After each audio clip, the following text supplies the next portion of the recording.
Berjumpa lagi dalam acara Apologi Iman.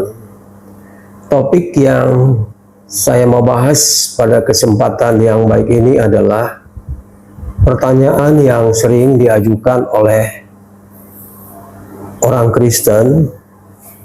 Mengapa dunia membenci Kristen?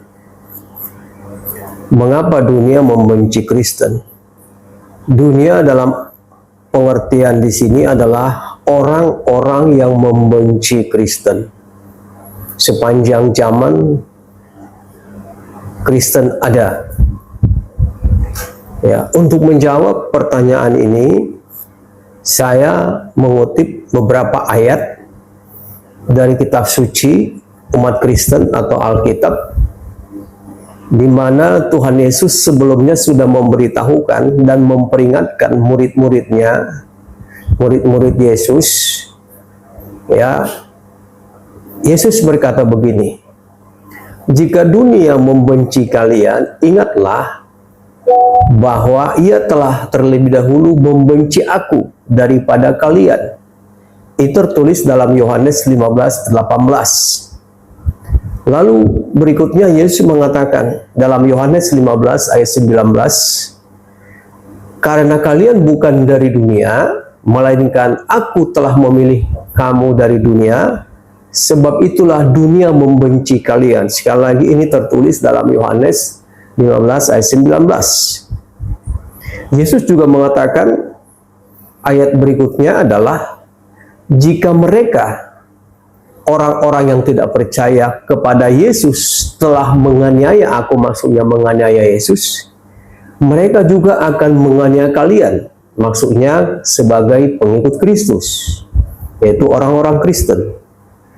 Lalu ayat 21 dalam Yohanes 15 ayat 21, Tuhan Yesus mengatakan begini, semuanya itu akan mereka lakukan terhadap kamu, pengikutku, pengikut Yesus, karena namaku, karena nama Yesus.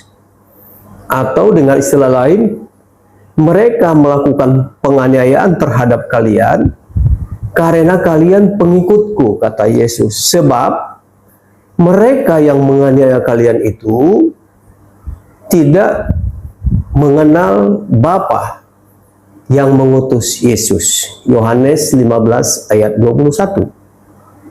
Ya.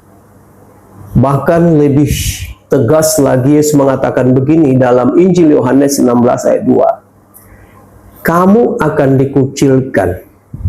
Bahkan akan datang saatnya bahwa setiap orang yang membunuh kamu, ia menyangka bahwa ia berbuat bakti kepada Allah. Yohanes 16 ayat 2. Kalau diterjemahkan atau saya baca dari Alkitab bahasa Indonesia sehari-hari atau Alkitab terjemahan bahasa Indonesia sehari-hari, Yohanes 16 ayat 2 ini tertulis begini, kalian akan dikeluarkan dari rumah-rumah ibadah, maksudnya tempat ibadah orang Kristen, umat Kristen, dan akan datang waktunya bahwa orang membunuh kalian akan menyangka bahwa ia mengabdi kepada Allah. Mereka berbuat demikian karena mereka tidak mengenal Bapa, yaitu Allah Bapa, dan tidak mengenal Yesus. Yohanes 16 ayat 3. Atau dengan istilah lain Yohanes 16 ayat 3 ini, mereka melakukan itu kepadamu sebab mereka belum mengenal Allah maupun Yesus. Ya. Dengan peringatan daripada Tuhan Yesus ini kepada murid-muridnya 2000 tahun yang lalu, pertanyaan kita sebagai umat Kristen adalah, bagaimana sikap kita umat Kristen menghadapi orang-orang yang membenci Yesus dan membenci umat Kristen?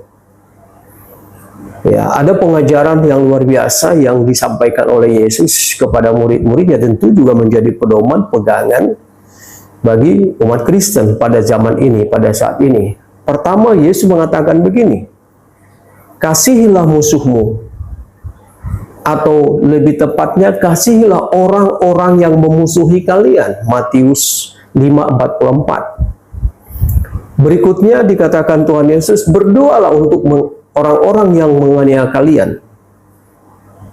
Ya, jadi mengasihi orang yang memusuhi orang Kristen atau umat Kristen, mendoakan mereka, orang-orang yang menganiaya orang Kristen. Lalu yang berikutnya adalah Yesus memberikan suatu contoh, bukan hanya memberikan pengajaran, bahwa Yesus ketika dia disalibkan di kayu salib oleh orang-orang yang salah mengerti tentang dia, yang membenci dia, yang menolak dia, sebenarnya mereka belum mengenal Yesus. Yesus berkata, ampunilah mereka karena mereka tidak tahu apa yang mereka perbuat. Ini adalah juga harusnya menjadi sikap orang Kristen, doakan. Dan kita ampuni mereka. Kalau toh perbuatan orang-orang yang membenci Yesus ini, orang-orang yang membenci orang Kristen ini, orang-orang yang suka membuat orang-orang Kristen keluar dari tempat ibadahnya itu, biarlah kita doakan mereka, agar mereka suatu saat mengenal kebenaran, mengenal Allah, mengenal Yesus yang penuh kasih, sayang, sesuai dengan ajaran kitab suci orang Kristen. Kesimpulannya adalah jawaban atas pertanyaan mengapa orang-orang Kristen dibenci oleh orang-orang dunia sepanjang zaman. Karena mereka membenci Yesus.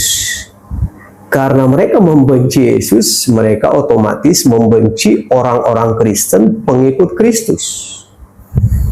Ya, lalu yang kedua adalah kenapa mereka membenci orang Kristen? Karena mereka belum mengenal Bapa,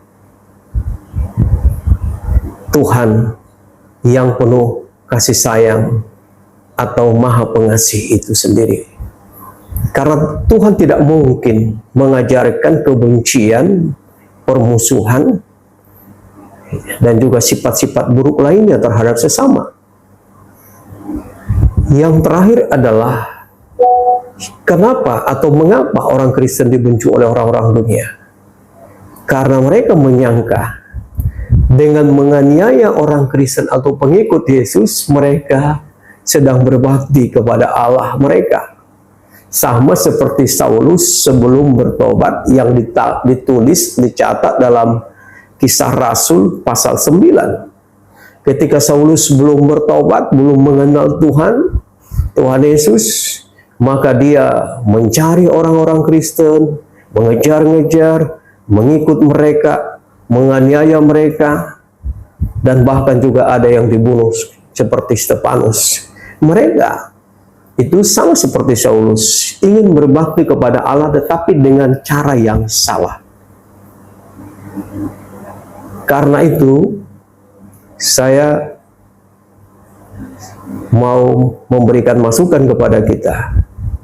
Mari kita tetap mengasihi mereka, sekalipun mereka membenci Kristen, karena mereka membenci Yesus, dan kita doakan mereka supaya mereka suatu saat hidup mengenal kebenaran dan juga memiliki hati yang saling mengasihi sesama umat.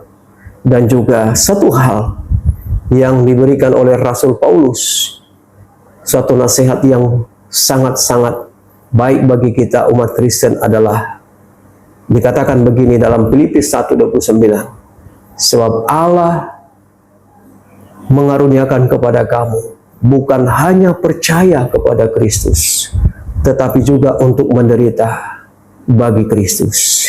Sekali lagi Filipi 1:29, sebab Allah mengaruniakan kepada kamu bukan hanya percaya kepada Yesus, tetapi juga menderita untuk Kristus. Artinya, menderita karena Kristus, karena mengikut Kristus, karena melakukan kebenaran di dalam Kristus. Itu juga anugerah.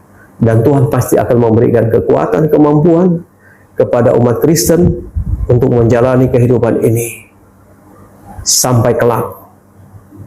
Umat Kristen, semua yang percaya Yesus, yang sudah menerima Yesus dalam hidupnya dan menjadi milik Kristus, dimeterai Roh Kudus, akan bersama-sama dalam kekekalan. Karena itu bersabarlah, hiduplah dalam kasih, balaslah kejahatan dengan kebaikan. Itulah ajaran agung daripada Tuhan Yesus Kristus Tuhan kita. Shalom.